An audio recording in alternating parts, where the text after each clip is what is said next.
Eu vou fazer uma leitura do livro Palavras de Vida Eterna, de Francisco Cândido Xavier, ditado pelo Espírito Emmanuel. No convívio do Cristo. Assim que, se alguém está em Cristo, nova criatura é. As coisas velhas já passaram, eis que tudo se fez novo. Paulo, segunda carta aos Coríntios, capítulo 5, versículo 17. É comum ouvirmos a cada passo observações de companheiros desarvorados e abatidos, a fixarem emoções e pensamentos em péssimo azedume, qual se acalentassem espinheiros e charcos submersos neles mesmos. Respiram e caminham, transportando consigo enorme submundo de mágoas e desilusões, deixando onde pisam escuro rastro de fel. Falam de experiências dolorosas da própria vida íntima, empregando 1000 frases tortuosas e contundentes no apontamento que poderiam encaixar em algumas poucas palavras, claras e simples. Dramatizam desencantos, reconstituem doenças passadas com a volúpia de que lhes procura um indesejável convívio. Queixam-se de ingratidões, aprontam preterições e prejuízos que sofreram em épocas precedentes. Historiam episódios tristes que a vida já relegou aos arquivos do tempo. Fazem longas escavações em lastimáveis acontecimentos passados, como quem se compraz no clima do escuro. E com isso envenenam a vida e enceguecem a própria alma, incapazes de perceber que o Evangelho é luz e renovação nos campos do Espírito. Se antigas dores e problemas superados te voltam à imaginação, esquece-os e segue adiante. Pensa no melhor que te espera e busca voluntariamente o trabalho a fazer. Consoante a assertiva do apóstolo, se alguém permanece em Cristo, nova criatura é, porque, efetivamente, quando a nossa vida está em Jesus, tudo em nós e diante de nós se faz novo.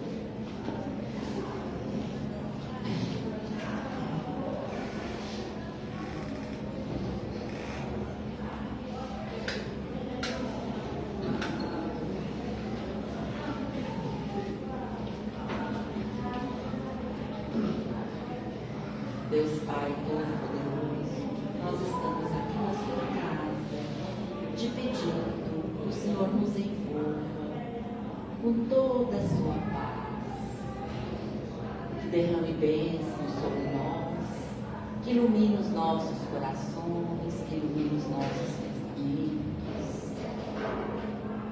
Nessa semana do Dia das Mães, queremos te pedir a Nossa Senhora, nossa mãe, que ela envolva todas as mães aqui presentes em muito amor, em muita paz, que ilumine os corações, que ilumine os pensamentos, que as envolva todo amor. Pedimos a Nossa Senhora que interceda por todas as mães junto ao seu Filho Jesus. Que todas as mães possam, nesse momento, receber essas bênçãos de amor, essas bênçãos de paz. Que todas as suas rogativas, Senhor, possam ser atendidas na medida do possível. Queremos pedir aos benfeitores espirituais que estejam conosco nessa noite, intuindo a nossa palestrante, dilatando o nosso entendimento, para que possamos compreender a mensagem que nos for passada, confiante sempre no amor de Jesus, no amparo da espiritualidade amiga e benfeitora. Nós vamos iniciar os nossos trabalhos da noite de hoje. Que assim seja.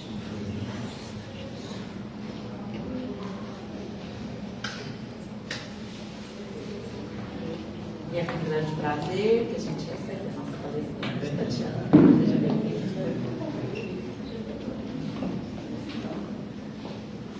Boa noite. Boa noite. Nosso Mestre Jesus nos envolva nessa noite, né? E faça com que a gente possa aprender juntos um pouquinho mais sobre Jesus, sobre o Evangelho, sobre a doutrina espírita e, sobretudo, sobre nós mesmos, né? Que é o mais importante, que a gente se conheça, que a gente entenda quem somos nós, que a gente consiga, pelo menos, iniciar a nossa reforma íntima rumo à nossa evolução.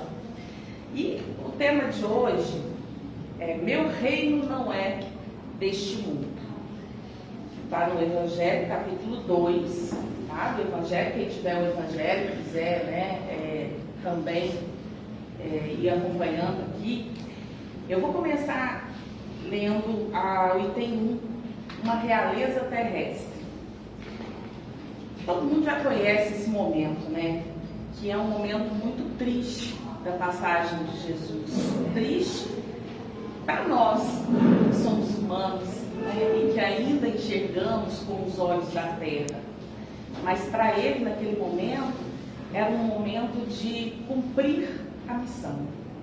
Quando a gente cumpre uma missão, a gente não se sente feliz, a gente não se sente realizado, a gente não se sente em paz. Então, para ele, naquele momento, né, estava sendo iniciado o martírio, né, o sacrifício, e ele sentia no coração, né, essa paz, essa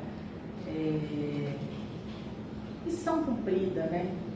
Então, a gente vai ler aqui, capítulo 2, uma realeza terrestre. Pilatos, tornando a entrar no palácio, fazendo vir Jesus à sua presença, perguntou-lhe: tu és o rei dos judeus?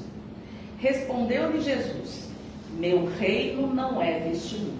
Se o meu reino fosse deste mundo, minha gente teria combatido para impedir que eu caísse nas mãos dos judeus.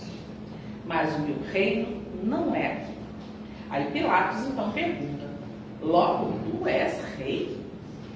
Tu és rei de onde, né? Pilatos não entendia nada, né? Imagina, ele é rei de onde? Quem é esse homem? Todo mundo chama, né? Muita gente chamava de rei. Jesus responde: tu o dizes, sou rei. Nasci e vim a este mundo para dar testemunho da verdade. Todo aquele que pertence à verdade ouve a minha voz.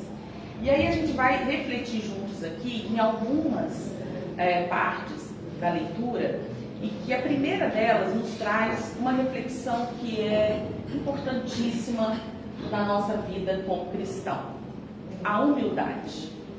A humildade de Jesus, a humildade daquele, né, que filho de Deus, que veio, né, ele era a palavra de Deus aqui para a gente, o exemplo de Deus, mas a humildade dele era maravilhosa, era algo que, né, a gente não conhece ainda, mas se Deus quiser vamos conhecer um dia, né, lá na frente. E ele, todo mundo quando Jesus veio esperava um rei com roupas lindas, né, com muito ouro, com muitas joias, talvez até, né, com aquele porte mais arrogante. E não, veio um carpinteiro, né, trabalhador, com roupas simples, pé no chão, muitas vezes. E aí ninguém entendia. Mas como assim? Ele é rei? E ainda hoje, pensamos assim, né? Pensamos assim. E está tudo certo, porque estamos em evolução. Mas existem dois tipos de realeza. Existe a realeza terrestre e a realeza espiritual. E é sobre isso que nós vamos falar nessa noite. Porque a realeza terrestre é algo que a gente conhece. E muitas vezes a gente até sonha com ela, né? Quem não fala assim, eu queria ser um príncipe, eu queria ser uma princesa, eu queria ser um rei, eu queria ser uma rainha. A realeza terrestre, ela é material. Ela nos dá poderes, bens materiais. A realeza humana, que é terrestre, é o que nós consideramos grandeza. E tem a realeza espiritual. Essa realeza, eita que é difícil de conquistá-la. A realeza humana também, né? Pode ser que seja, que esteja distante da gente, mas a gente está sempre em busca dela. A gente está sempre ali querendo melhorar, querendo fazer mais, querendo ganhar mais, querendo subir mais, querendo ter mais poder. A realeza espiritual, ela é nascida do mérito pessoal. E aí é difícil. Porque não há dinheiro que compre ela. Não há, quando fala parentesco, não há nepotismo, não há nada que compre a realeza espiritual. Só o mérito que a gente tem. É só o que a gente faz, o que a gente é, o que a gente se torna no decorrer da nossa encarnação. Então Jesus vem falando com a gente nessa leitura do Meu Reino Não É Deste Mundo sobre abdicar a realeza humana e ir em busca da realeza espiritual. Mas como fazer isso? Porque nós estamos num mundo onde, né, nós somos seres que estamos acostumados com os bens materiais, com as coisas que a gente quer conquistar.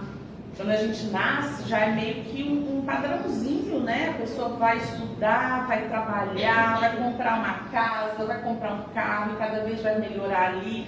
Enfim, é um padrão estabelecido na nossa cabeça de sucesso, certo? E que a maioria, né, a gente sabe que no nosso país, no nosso mundo, a maioria está muito aquém disso, né, desse padrãozinho que a gente forma na nossa cabeça. Mas é errado a gente querer, né, ser melhor? Não, porque a gente não está sendo melhor, a gente está tendo mais. É diferente. Jesus abdicou de todos os méritos materiais, de todo o dinheiro, de tudo. Porque ele sabia o que era realmente importante na vida. E aí a gente continua aqui, né, na nossa leitura, e ele em nenhum momento, se a gente for pensar, quem leu o Evangelho, a Bíblia, independentemente do livro, né, ou da obra que você lê, em qual momento nós vemos Jesus ostentar alguma coisa? Nem mesmo o que ele era de verdade. Né? A humildade de Jesus, acho que ela chegava a cegar, gente, né? de tanta luz que ele tinha, que ele trazia consigo. Em nenhum momento na sua passagem ele demonstrou isso. E olha, vamos pensar juntos aqui, vamos refletir. Quando, e isso não tem nada a ver com política, eu só vou dar um exemplo, tá?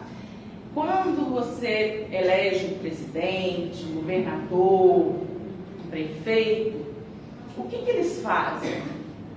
Eles vão lá e eles escolhem as pessoas, para eles, são mais gabaritadas, pelo menos deveria ser assim, para ocupar os cargos, né, de ministro disso, ministro daquilo, ou secretário disso, ou secretário daquilo, enfim. É certo?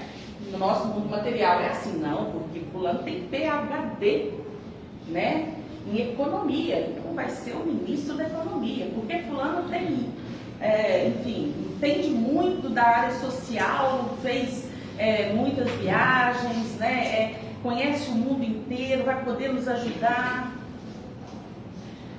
Porque a pessoa é mestre em educação.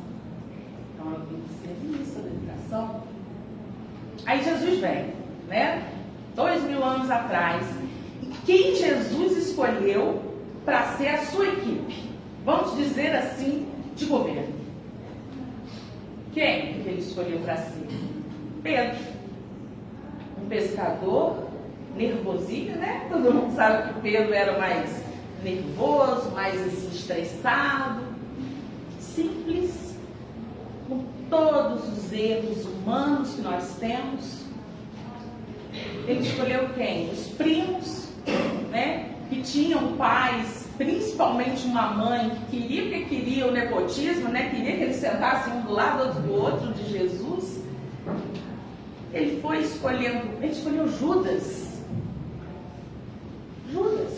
para estar do lado dele, porque ele sabia que Judas ia trair. Mas a gente escolheria? Se a gente soubesse que a pessoa que está do nosso lado, ocupando, entre aspas, um cargo ao nosso lado importante, a gente colocaria ao nosso lado? Essa foi a equipe de Jesus. E aí tem tantos, né, que eu não vou falar todos os apóstolos aqui, porque senão a gente vai ficar aqui a noite inteira falando da característica de cada um. Está aí uma das provas, das maiores provas da realeza espiritual. Você escolhe a pessoa pelo que ela é e não pelo que ela tem. Jesus fez isso com eles, porque ele conhecia o coração. Ah, mas Judas é um traidor, mas é isso que ele precisava naquele momento. Ele era, mas aquilo era necessário. Mesmo sabendo que é necessário, talvez nós não faríamos, né? A gente correria disso, a gente afastaria, porque não é fácil. Quantas vezes, né, Pedro negou Jesus? E ele demitiu, porque isso é fácil, né? Se a gente está ali numa empresa, ou no governo, ou em qualquer outro lugar, se não, fulano fez isso, me negou, tchau, vai para sua casa, tá bom, pelos serviços prestados. Em nenhum momento ele fez isso. Porque ele reconhecia, né, que estamos em evolução. E somos os que mais julgam. Porque para julgar é assim. A gente não gosta de ser julgado, né? É ruim. Dói. Mas a gente julga.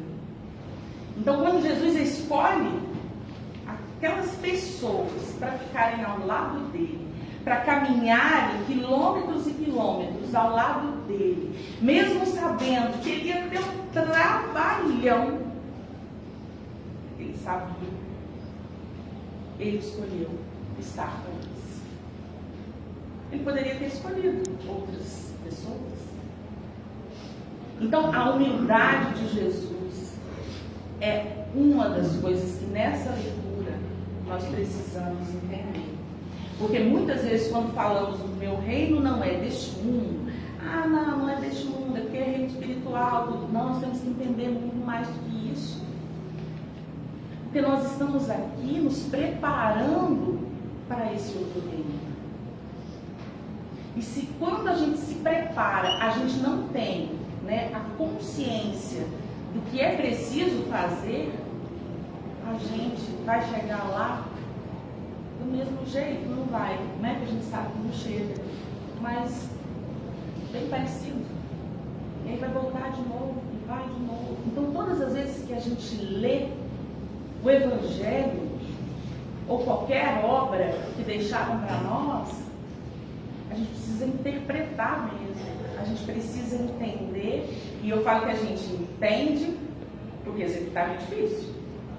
Executar é muito difícil. Então, primeiro a gente entende, aí aquilo vai na nossa mente. Depois que a gente entende, aí de repente a gente ainda consegue começar a executar.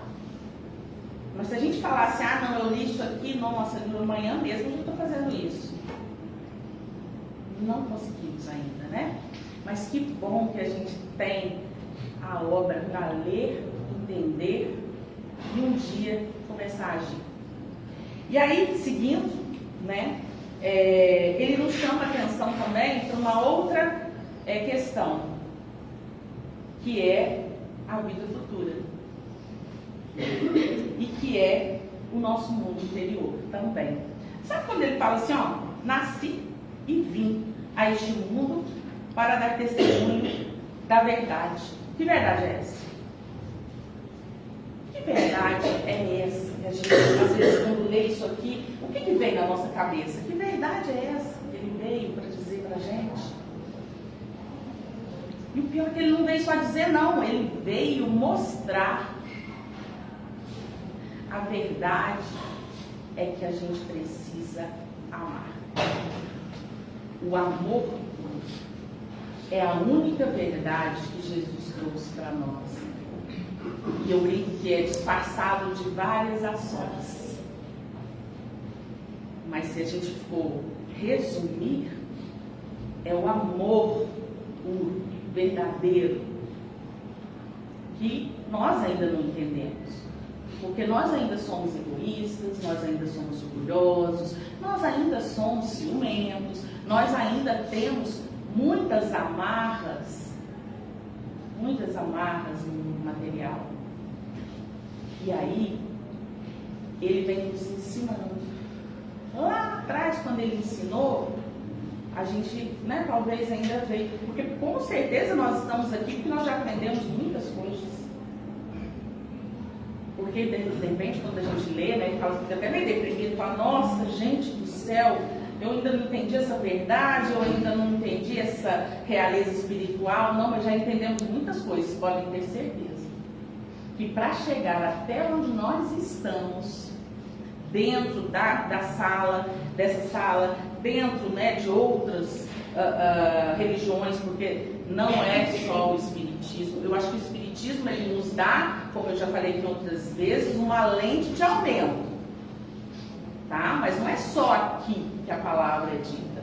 Ela é dita em todos os tempos. Então, vamos ficar felizes porque já temos aí muitas conquistas.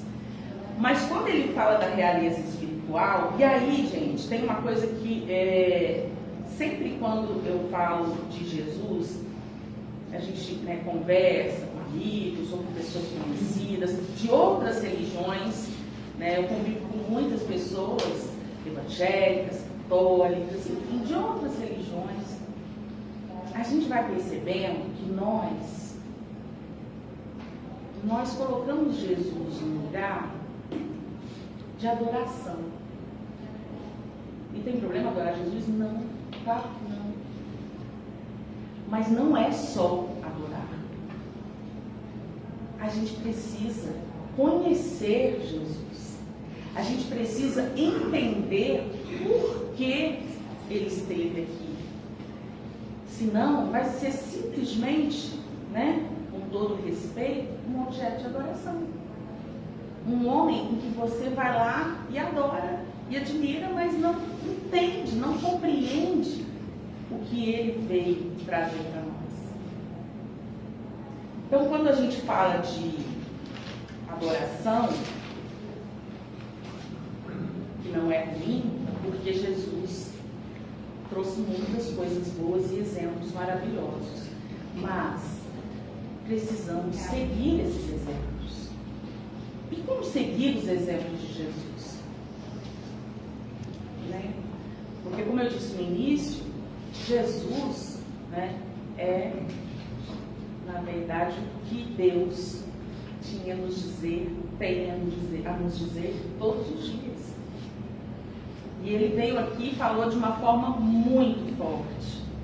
Porque o mérito pessoal de Jesus, imagina, ele lá atrás, tudo que ele fez, beleza, mas até hoje ele é o rei. Até hoje ele é, né, o Cristo. Até hoje ele é adorado. Porque ele deixou um legado. Muitas pessoas deixam legados, né? Às vezes a gente fala assim, nossa, minha avó deixou um legado, nossa, meu primeiro chefe deixou um legado, deixou um legado. Que bom, ele deixou, mas você seguiu? Você entendeu e seguiu o legado dele? E aí a gente para pensar que muitas vezes nós somente adoramos, achamos bonito, mas não queremos entender para seguir.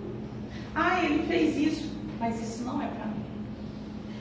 Ele fez aquilo, mas isso não é para mim. Não estou falando de Jesus, tá? Estou falando aqui das coisas que acontecem no nosso dia a dia, trazendo para cá, para a nossa vida, né? Nesse momento. E é isso que a gente precisa entender. Como é que estão os meus sentimentos? Quem sou eu? Essa é uma pergunta que quando alguém fala assim, quem é você? Aí muita gente responde, eu vou inventar um nome aqui. Eu sou a Patrícia Oliveira, eu tenho 37 anos, eu sou filha de José e da Maria, eu tenho faculdade de medicina, eu sou PhD nisso, eu sou especialista naquilo, eu sou isso, eu sou aquilo, eu sou aquilo. Você não, você tem os títulos. Quem é você? Quem é? É difícil de responder essa pergunta. Quem é você? Fora o que você tem. Fora o que você conquistou aqui, materialmente falando. Quem é você? Essa pergunta é uma pergunta que devemos fazer para nós todos os dias. E eu acho, posso estar enganado, porque quem já consegue responder, parabéns.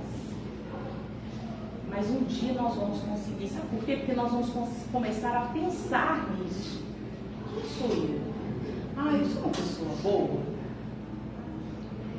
Eu sou uma pessoa que não deseja mal para ninguém?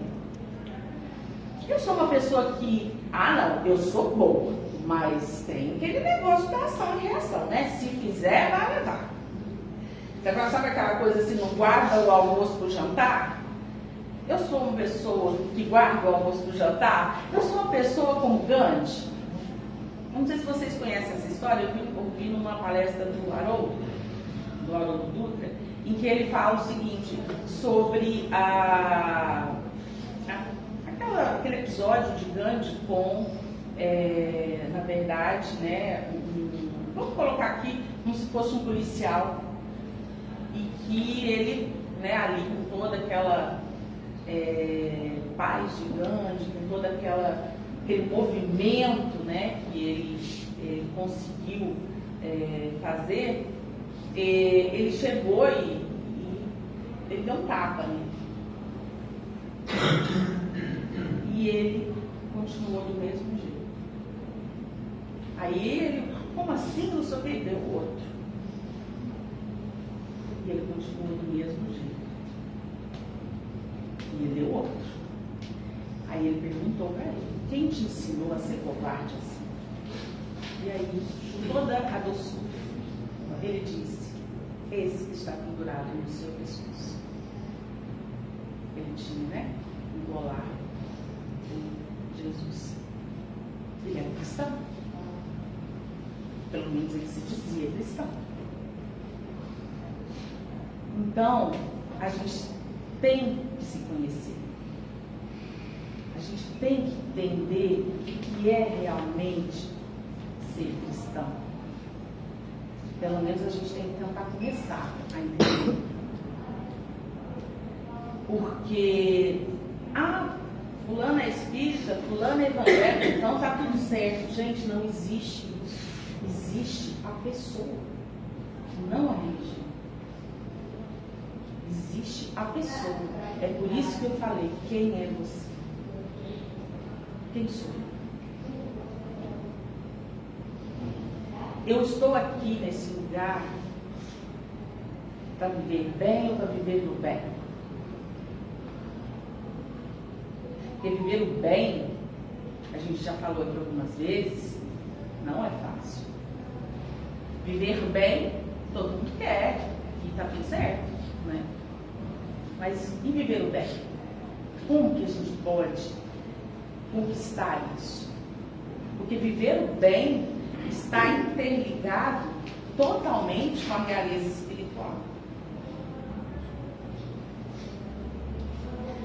Quando a gente para pensar em viver o bem, a gente pensa no nosso dia a dia. Eu acordo, eu vou trabalhar, que ainda está ali trabalhando.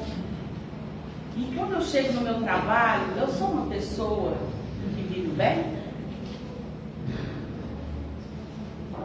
Quando eu chego no meu grupo da doutrina espírita, aqui do centro, eu sou uma pessoa que vive bem? Quando eu chego na minha família, eu sou uma pessoa que vive bem? Esses são questionamentos que Jesus exemplificou para a gente lá atrás. E a gente, no exercício do melhoramento, da evolução espiritual, a gente pode fazer essa pergunta todos os dias. O que eu estou fazendo dessa oportunidade maravilhosa que é a encarnação? Né? Eu estou estudando e colocando em prática, eu estou estudando e entendendo e compreendendo, eu só estou lendo.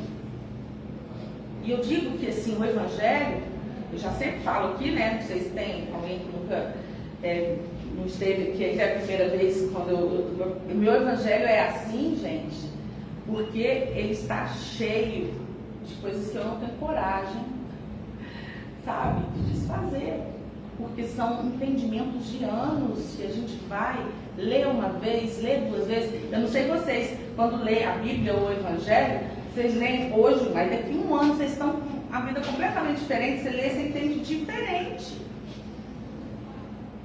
Por isso tem que estar sempre lendo, né? E aí, nós vamos aqui continuando, ele nos fala da vida futura, ou essa vida futura a gente busca ela, né? Essa vida futura a gente busca. Porque essas palavras, Jesus, vou estar com minhas lentes, senão não consigo enxergar. Por essas palavras, Jesus claramente se refere à vida futura, que ele apresenta em todas as circunstâncias como a meta a que tende a humanidade, como devendo ser objeto das principais preocupações do homem sobre a Terra. Então, o que ele está falando aqui? Que a vida futura deve ser a maior preocupação do homem na Terra. E não aqui. É lá. Por isso Jesus disse, meu reino não é deste mundo. E não é mesmo. Ele não estava preocupado ali com o que estava acontecendo, porque não era ali. Ele sabia de onde ele era, quem ele era. Aquela pergunta que a gente está aqui falando, de quem sou eu, ele já tinha respondido há muito tempo. Ele não se preocupava com os dogmas, com tudo que acontecia naquele momento, o materialismo, porque ele sabia que aquilo ali era passageiro, que o que realmente importa é a vida que vem pela frente. Aí a gente vem aqui mais um pouquinho no Evangelho, gente, é capítulo 2, tá? Quem quiser depois ler, estudar em casa. Esse dogma, portanto, pode ser considerado como a base do ensinamento do Cristo É por isso que ele está colocado como um dos primeiros pontos no início desta obra, porquanto deve ser o alvo de todos os homens. Só ele pode justificar as anomalias da vida terrestre e ajustar-se com a justiça de Deus. Os judeus tinham apenas ideias muito imprecisas quanto à vida futura. Eles acreditavam nos anjos, que consideravam como seres privilegiados da criação, mas não sabiam que os homens pudessem se tornar anjos e partilhar da felicidade deles. Então, isso aqui, quando ele fala, é exatamente o que a gente está conversando aqui hoje, né? Porque antigamente eles achavam que tudo que eles recebiam em troca era no mundo terrestre. O bem que eles faziam ali eles tinham as recompensas, mas que essas recompensas eram só materiais. E aqui, Jesus está pedindo para a gente entender que não é isso. Que a coisa mais importante que nós precisamos estar atentos é o futuro. E aí, o que a gente vai fazendo para se preparar para o futuro? Como se preparar para essa vida futura? Essas respostas estão na vida de Jesus. Só que muitas vezes, gente, é difícil, né, estudar. É difícil conhecer. É difícil nos conhecer, olhar para dentro da gente e ver o que a gente está buscando aqui. A gente está buscando aqui dinheiro, poder, ou a gente está buscando aqui melhoramento espiritual? Se estamos aqui dentro, sentados aqui, já demos vários passos, como eu disse, porque estamos num caminho, né, de, pelo menos, tentando entender. E aí ele vem aqui mais para frente e fala da realeza de Jesus, né, nesse capítulo. O reino de Jesus não é deste mundo, é o que todos compreendem, mas sobre a terra ele não terá também um reino. Essa realeza nascida do mérito, olha lá o que a gente falou lá no início, essa realeza nascida do mérito pessoal, consagrada pela posteridade, não tem muitas vezes uma preponderância bem maior do que aquela que conduz a coroa? O legado de Jesus, de tudo que ele fez, não é muito maior do que o que qualquer rei que teve a coroa na sua cabeça fez. Nós não, hoje, né, nós não damos muito mais importância a Jesus do que a qualquer outro rei que passou, porque ele tem sim um mérito também na vida material, nesse reino, que é um legado. É um legado que ele deixou. Foram os ensinamentos que ele deixou. Tem uma passagem que fala sobre, eu não sei se vocês conhecem, sobre o centurião, que eram, né, aqueles guardas, né, que ficavam ali, os romanos, e cobrando impostos, e prendendo as pessoas, e muito mais coisas eles faziam. E aí, o que acontece? O centurião vai observando Jesus. O centurião vai conhecendo Jesus, que é isso que a gente está falando aqui hoje. Vai conhecendo Jesus através do que ele fazia, dos milagres, né, da palavra dele e de tudo mais que ele fazia. E o centurião se achava o quê? Indigno de falar com Jesus. Até que um dia, Pedro, né, estressado, que também conhecia ele, que já tinha tido algumas conversas, também algumas discussões, Pedro vai até esse centurião e fala com ele. O que está está te afligindo, né? Porque esse centurião começa a proteger Jesus. Proteger Jesus. Sem ele pedir. Aí ele fala, não, é que eu tenho Ele falava que era um empregado da casa dele, mas na verdade era um filho, que está doente, eu queria muito que ele se curasse, mas eu não sei o que fazer. Pedro fala, vamos lá falar com Jesus. Ele, não posso, acho que não sou digno. Vamos lá falar com Jesus. E ele chega lá e ele olha para Jesus e ele conversa com o mestre de uma forma que nem os apóstolos ainda tinham entendido. Porque ele fala para ele que tem essa criança que é filho dele, que ele fala que é filho, e que ele está doente, e que ele queria muito que ele se curasse. Aí Jesus falou, então vamos lá. Ele falou, não precisa, a minha casa não é digna do Senhor. Aí, mas eu vou lá, eu vou ajudá-lo. O Senhor não precisa ir lá. Se o Senhor daqui pedir, lá ele estará curado. Olha a fé do centurião. Ele entendeu tudo. Ele entendeu tudo. Não precisa ir lá. Eu já vi que o Senhor é capaz. É a fé raciocinada, certo? Eu já vi que o Senhor é capaz. O Senhor é capaz realmente de curar. Mas pode ser daqui.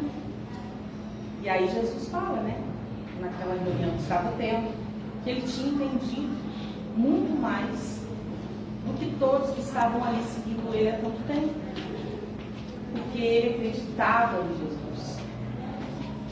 Então, essa fé, que muitas vezes, aí quando a gente fala de adoração, a gente virou adorador e também a gente pede pra caramba, A gente adora pedir, Então, toda vez que a gente vai fazer alguma oração, alguma prece, a gente fala assim, eu queria tanto, isso, eu queria tanto que melhorasse lá o emprego meu, ou do meu filho, ou do meu genro, da minha nora, eu queria tanto isso. A gente pede, mas a gente, muitas vezes, não faz o que precisa ser feito. E se eu quero melhorar a vida de alguém, a minha, ou a de qualquer pessoa ao meu lado, o que precisa acontecer? Eu preciso agir. Eu preciso fazer com que as pessoas ao meu lado, ao meu redor, elas entendam que para que as coisas melhorem, e eu não falo nem aqui, mas que seja uma vida futura melhor, elas precisam trabalhar no bem. Elas precisam trabalhar no bem. Gente, não existe outro caminho. Não existe outro caminho. Já dizia Chico, se tivessem dito que fora do Espiritismo não há salvação, eu não estaria aqui. Mas falaram que fora da caridade não há salvação, e é isso que a doutrina espírita fala. Ela fala sobre caridade, sobre fazer o bem. Então, tudo isso, quando a gente vai fazer a nossa oração, a gente tem que descansar. Não, eu estou fazendo a minha parte.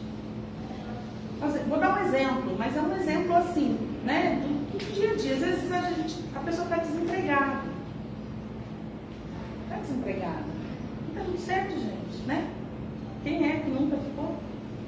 Se não ficou, que bom. Parabéns, Mas em algum momento da vida isso acontece. E aí, o que acontece? Começa a fazer os pedidos. Começa a fazer as orações. Mas dentro de casa ali, no máximo vai ali, leva um currículo, volta, não está sol demais, hoje eu não vou levar um currículo. Mas não pensa, tá bom, eu não estou fazendo nada agora, eu vou trabalhar no bem. No dia que eu não puder, que eu arrumar um emprego, porque a gente precisa trabalhar, eu vou aí readequando os meus horários.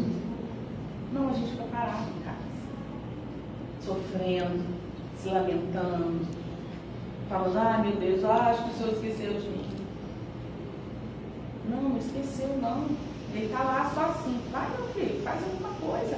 Age. Lê aí o Evangelho, lê a Bíblia, vê o que Jesus falou para você, ele te deu tudo aí, é mastigadinho. E aí quando a gente começa a trabalhar no bem, não sei se já aconteceu isso com vocês, qualquer coisa, gente, qualquer coisa. A gente começa a se sentir melhor, a gente começa a se sentir mais animado, a gente conhece pessoas novas, e quando a gente percebe, a gente está lá, empregado de novo, e continua trabalhando bem. Olha que coisa maravilhosa. Uma coisa levou a outra. E nós não precisamos nem fazer muito esforço. Porque trabalhar no bem é maravilhoso. Não é esforço nenhum. Não é sacrifício. Só que a gente precisa entender que foi isso que Jesus trouxe para nós. Ele deixou claro quando ele esteve. E aí, a gente falou do amor, né? A gente falou das recompensas que a gente tem na vida terrestre.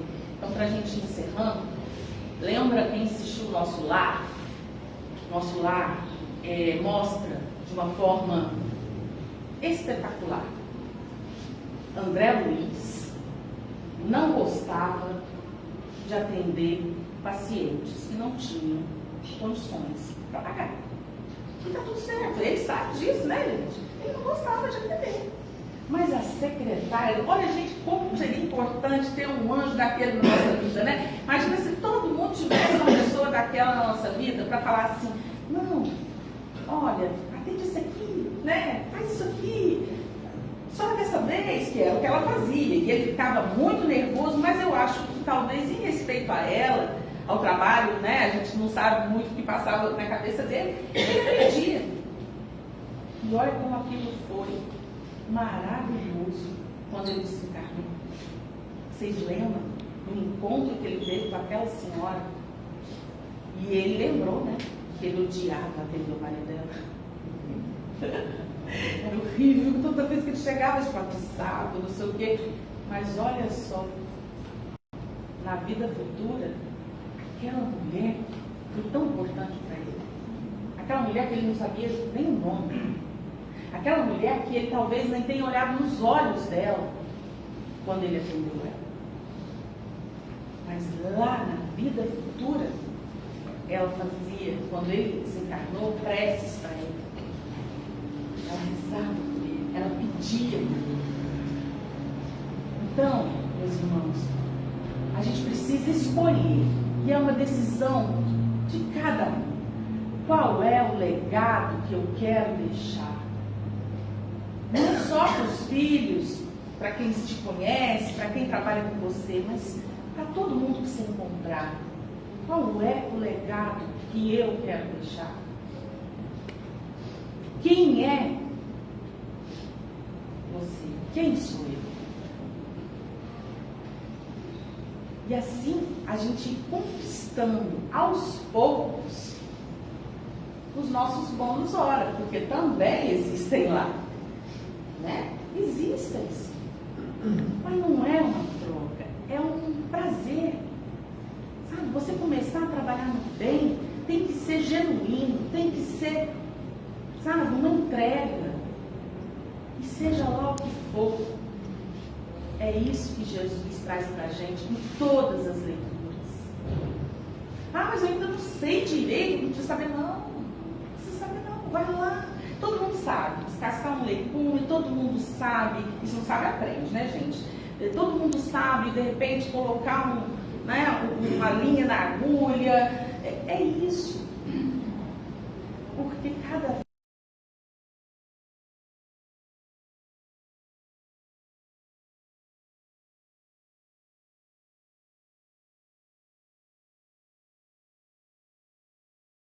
vez que se vai é maravilhosa.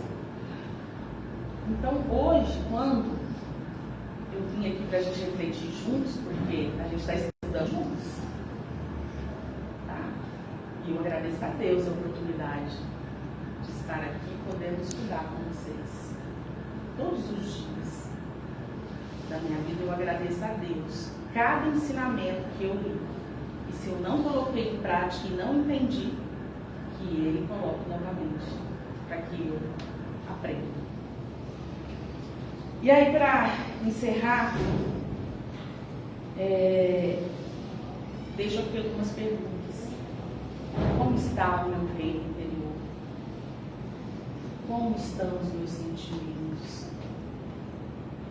Como, está a minha vida no bem? 3 perguntinhas para a gente se fazer. Sai daqui hoje, se cada um de nós conseguir se fazer essa pergunta, e não vai ter resposta às vezes rápida, mas não deixe de se fazer até o dia que você consiga a sua resposta, porque ela é individual, ela é única. A mesma resposta, a minha não é a mesma sua, não é a mesma sua, mas existe uma para cada um de nós. E para encerrar, eu vou trazer Chico Xavier, que foi esse homem que entendeu e executou os ensinamentos do Cristo de uma forma maravilhosa e com maestria. E Chico fala: aos outros dou o direito de ser como são. A mim dou o dever de ser cada dia melhor. Chico Xavier. Então, meus irmãos, é com essa reflexão que a gente, com esse estudo, que me sinto muito grata de estar aqui juntamente com vocês, podendo estudar e tentar entender um pouquinho mais sobre a realeza espiritual, a vida futura e um pouquinho mais de quem sou eu. Fiquem com Deus. Obrigada. Muito obrigada.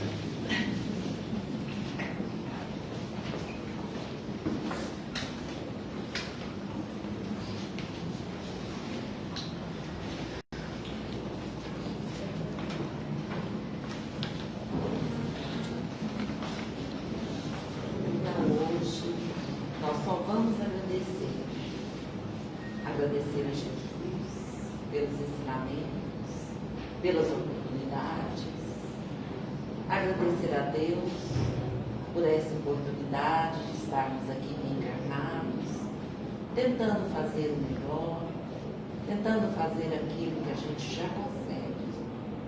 Temos ainda muito para caminhar, muito para aprender, mas com certeza estamos no caminho e um dia vamos conseguir chegar.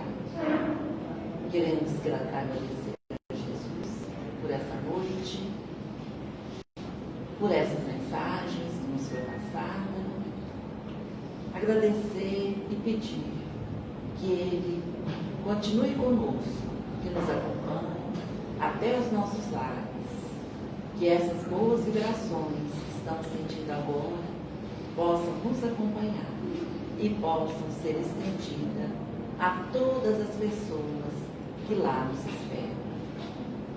Obrigada, Senhor, por mais esse dia, por mais essa oportunidade. E que assim seja.